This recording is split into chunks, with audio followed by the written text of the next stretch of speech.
እስኪ ዛሬ አንዲት ፖይንት ሪፍሌክሽን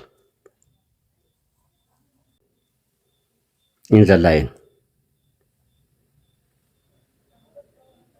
ጥያቄው ለምሳሌ ፋይንድ ዘ ኢሜጅ ኦፍ ዘ ፖይንት 2,0 2,0 የምትባል ፖይንት እዚህ ጋር አለችን በልና ይቺ ፖይንት ዳት አዝ ኤ ሚረር y which is equal to 2x plus 1 እና ሪፍሌክት ሆና እዚህ ጋር ትመጣለች ብለን ኢማጂን እናድርግ። ይቺን በመጀመሪያ x, y ብለን እንወስዳታለን።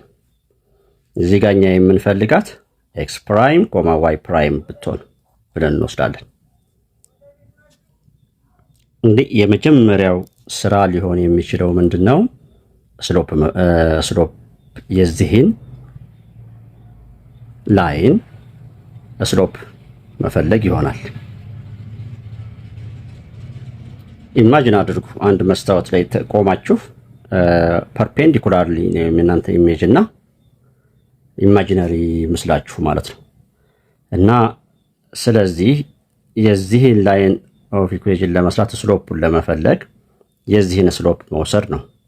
ከዚህ ጋር ከተሰጠን ላይን ጋር ፐርፔንዲኩላር ናቸው። የዚህ m1 እንበለውና የዚህን ስሎፕ የዚህ ስሎፕ እንደምታዩት እዚህ ጋር ሪአሬንጅ ከሆነ በኋላ እንግዲህ የዘለ ስሎፕ አወጣጥ በመጀመሪያ ክሊር ሊሆንላችሁ ይገባል። y which is equal to mx plus b ፎርም mx plus b ፎርም ሪአሬንጅ መሆኑን ቼክ ማድረግ ይኖርባችኋል። ስለዚህ እቺ 2 ስሎፕ 2 እንወስዳለን ማለት ነው። and then የዚች ስሎፕ m2 እንበላትና እሷ ስንት ነው የምትሆነው? m1 times m2 which is equal to -1 ለምን the two lines are perpendicular ሁለት ላይኖች ፐርፔንዲኩላር ከሆኑ ወይም እርስ በርሳቸው ተቋራጭ ከሆኑ በ90 ዲግሪ ስሎፓቸውን ስናበዛ የምናገኘው ውጤት -1 መሆን አለበት እና ወይም ደግሞ እንደዛ ነው የሚሆነው። ስለዚህ m1 2 ከሆነ 2 times m2ን እየፈለግን ነው which is equal to -1 m2 ማለት -1/2 በቃ ስሎፑን አገኘን። የመጀመሪያው ስቴፕ 1 ስቴፕ 1 ማለት ነው። ስቴፕ 2 ሊሆን የሚገባው find the equation of the line የዚህን ኢኩዌሽን እንፈልጋለን።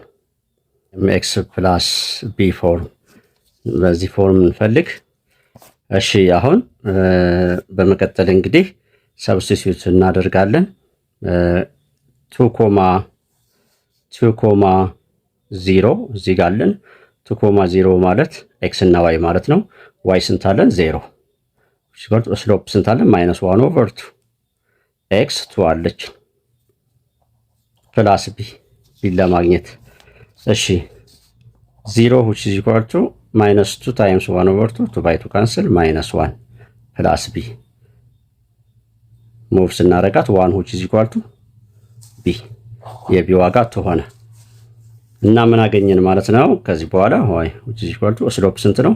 -1/2x plus 1 the line of equation of this perpendicular line or the distance indicated line ማለት ነው between two points። አሁን ከዚህ በኋላ ልብ በሉ እዚህ ጋር ላይኑ ሪፍሌክት ላይን y which is equal to 2x plus 1 ነው። እዚህ ያገኘነው ኢኩዌሽን ደግሞ y which is equal to -1/2x plus 1 ነው። በዚህ መሰረት ባይ ትራንስቲቪቲ ሁለቱ እኩል ናቸው ማለት ነው። ምን እንላለን? 2x plus 1 እኩል ነው -1/2x plus 1 እሺ በሁለት እና አብዛቾች 1/2 እቺን በሁለት ሳባዛት 4x እቺን በሁለት 2 እቺን ማለትም በሁለት አንደኛ ማለት ነው አይደል? ግልጽ ነው። እቺንም በሁለት ወይም በሁለት አንደኛ -x ፕላስ እቺ በሁለት 2 የማሰባሰብ ስራ እቺ ወደዚህ ሙቭስ አደርጋት 4x ፕላስ x ይሆናል። እቺ ወደዚህ ሙቭስ አደርጋት 2 እዚህ ጋር አለች። እቺ ስትመጣ -2 sin 5x which is equal to 0 የx ዋጋ ስንት ሆነ ማለት ነው? 0 x ማለት እዚህ ጋር ኢንተርሴክት የተደራረጉበት ሁለቱ 0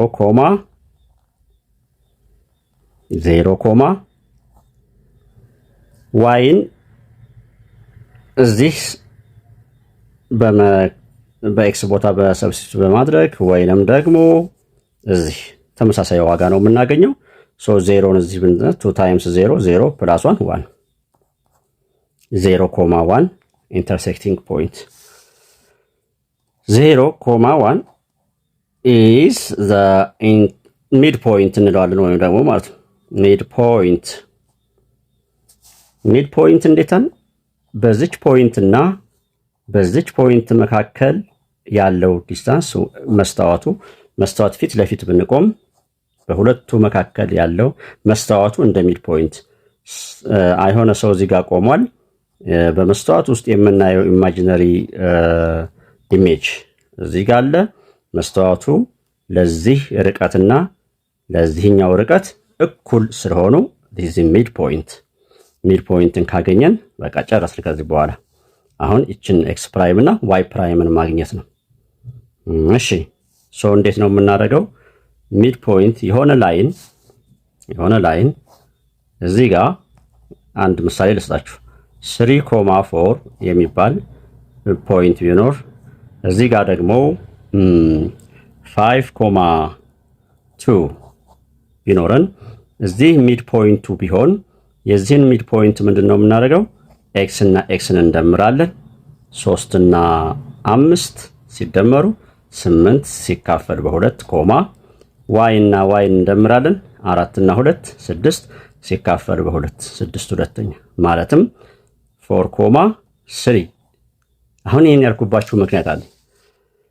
አሁንም እቺ 2 እና እቺ ኤክስ ፕራይም ተደምረው ሲካፈል በ2 የምናገኘው ውጤት 0 ነው። ይቺ 0 እና ዋይ ፕራይም ተደምረው በ2 ሲካፈሉ ደግሞ 1 ብለን ኤክስ ፕራይም እና ዋይ ፕራይምን ማግኘት እንችላለን። እዚህ ጋር ልስራላችሁ መስል ለማየት እንደመች ማናማን 2 + x ፕራይም 2 + x ፕራይም ኦቨር 2 ማንን 0 ነው። ስለዚህ እቺ ልስራ by cross product 2 + x prime which is equal to 2 times 0 0 x prime ማለት ሙቭ ስናደርጋት -2 ኮማ እሺ አሁን ደግሞ 0 + y prime divide by 2 ስንት ነው የምናገኘው? 1 0 + y prime which is equal to 2 y prime 0 ነው 0 ነች 2 ትሆናለች ማለት ነው። therefore is the reflected point -2,2 ይሆናል።